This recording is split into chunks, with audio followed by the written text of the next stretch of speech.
25 जून 2025 की शाम कोलकाता के साउथ लॉ कॉलेज में एक लॉ स्टूडेंट के साथ जो कुछ भी हुआ उसने न सिर्फ पश्चिम बंगाल बल्कि पूरे देश को झकझोर कर रख दिया है। एक 24 साल की होनहार लॉ स्टूडेंट जो संविधान की किताबों में न्याय के मायने तलाश रही थी, उसी कॉलेज के परिसर में उसे टॉर्चर किया गया।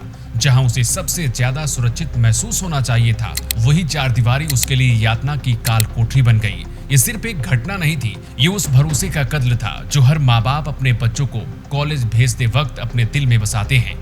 ये उस आत्मसम्मान पर हमला था जिसे एक लड़की अपने सपनों की तरह संजोती है।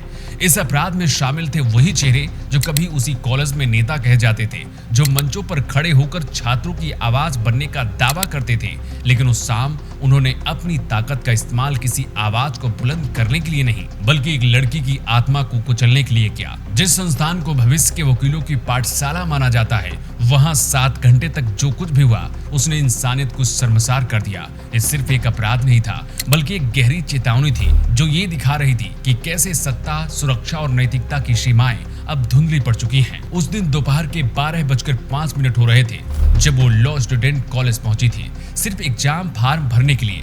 फॉर्म भरने के बाद वो यूनियन रूम में बैठी थी, जहां टीएमसीपी यूनिट का अनऑफिशियल हेड मनोजीत मौजूद था। वो सभी स्टूडेंट को यूनिट पोस्ट बांट रहा था और उस लॉ स्टूडेंट को भी गर्ल्स सेक्रेटरी की पोस्ट दी गई। शाम 4 बजे के बाद जब सभी स्टूडेंट घर जाने लगे तो लॉ स्टूडेंट भी घर जाने के इरादे से निकली, लेकिन कॉलेज के मेन गेट पर जनरल सेक्रेटरी से मुलाकात हुई और दोनों यूनियन रूम में बैठकर बातचीत करने लगे। तभी मनोजीत एक बार फिर से वहां दोबारा लौटता है।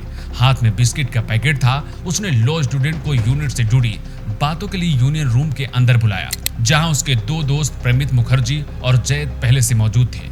मनोजीत ने शादी के लिए प्रपोज किया, लेकिन लड़की ने साफ मना कर दिया। उसने कहा कि उसका पहले से बॉयफ्रेंड है जिसे वो बहुत ज्यादा प्यार करती है। इस बातचीत के बाद तीनों यूनियन रूम में चले गए, लेकिन शाम 7:30 बजे जब लड़की एक बार फिर से घर निकलने के लिए कॉलेज से बाहर निकली तो मनोजीत ने उसे रोक लिया।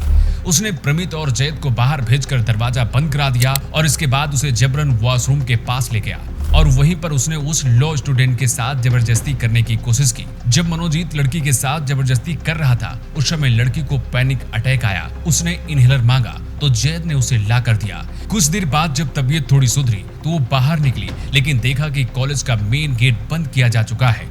इसके बाद प्रमित और जैद उसे जबरदस्ती गार्ड रूम में ले गए और वहीं मनोजीत ने उसके साथ घिनौनी वारदात को अंजाम दिया। जब लड़की ने विरोध किया तो मनोजीत ने धमकी दी कि वो उसके बॉयफ्रेंड को मार देगा, उसके माता पिता को जेल भिजवा देगा और उसके बनाए गए अश्लील वीडियो को वायरल कर देगा। इस दौरान वहां पर मौजूद जैद और प्रमित खड़े होकर ये सब कुछ देख रहे थे। छात्रा के सिर पर चोटें आई, उसे हॉकी स्टिक से मारा भी गया।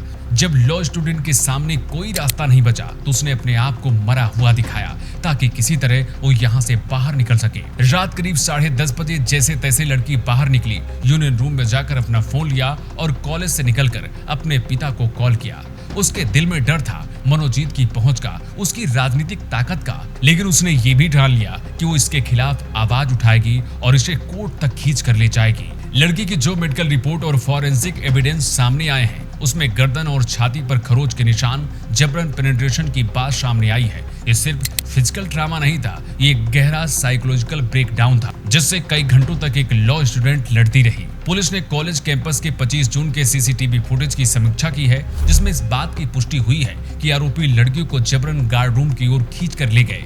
पुलिस को एक आरोपी के मोबाइल से घटना का वीडियो भी मिला है। परिसर से बालों के गुच्छे, लिक्विड की बोतलें और एक हॉकी स्टिक भी जब्त की गई है। इस घिनौनी वारदात को अंजाम देने वाले मनोजीत मिश्रा का इतिहास खुद में कई सवाल खड़े करता है।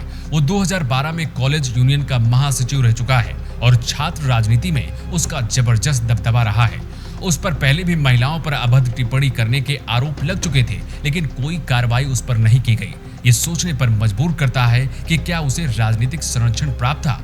उसकी इस घिनौनी वारदात में प्रमित मुखर्जी और जैब अहमद भी बराबर के हिस्सेदार हैं, जिन्हें पुलिस ने 26 और 27 जून को गिरफ्तार कर लिया है। प्रमित और जैब वर्तमान में उसी लॉ कॉलेज के छात्र हैं जहां पर इस घटना को अंजाम दिया गया। ये इकलौती घटना नहीं है जब बंगाल में एक बेटी की इज्जत को तार तार किया गया है। इसके पहले मार्च 2022 में नदिया जिले में एक 14 वर्षीय छात्रा के साथ घिनौनी वारदात को अंजाम दिया गया था, जिसकी संदिग्ध परिस्थितियों में मौत हो गई थी। जिस पर आरोप लगा था वो स्थानीय टीएमसी नेता का बेटा था। इसी तरह 2023 में मालदा जिले में एक आदिवासी लड़की के साथ सामूहिक घिनौनी वारदात हुई, जिसमें आरोपियों को राजनीतिक संरक्षण मिलने की बात सामने आई थी।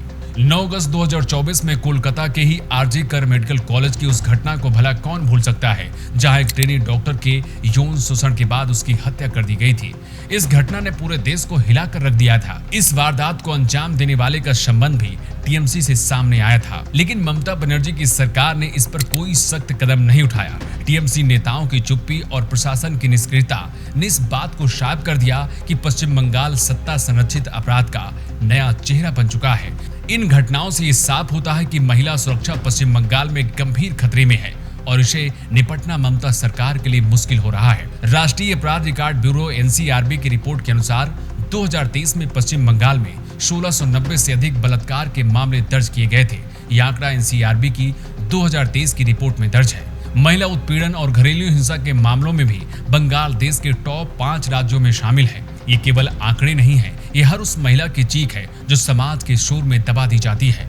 ये संख्या हर साल बढ़ती जा रही है। महिला सुरक्षा के नाम पर ममता सरकार केवल घोषणाएं करती है, लेकिन जमीनी हकीकत इससे कहीं अलग है। हालांकि इस पूरे मामले को लेकर राष्ट्रीय महिला आयोग यानी एनसीडब्ल्यू ने स्वतः संज्ञान लेते हुए कॉलेज का दौरा भी किया, लेकिन पुलिस ने उन्हें अंदर जाने से रोक दिया। आयोग की सदस्य अर्चना मजुमदार ने कहा कि पुलिस उन्हें पीड़ित से मिलने या क्राइम सीन की तस्वीरें लेने नहीं दे रही है। फिलहाल सभी आरोपी पुलिस की गिरफ्त में हैं। मामले की जांच के लिए एसीपी प्रदीप कुमार घोषाल के नेतृत्व में एसआईटी का गठन कर दिया गया है, जो इस पूरे मामले की जांच कर रही है।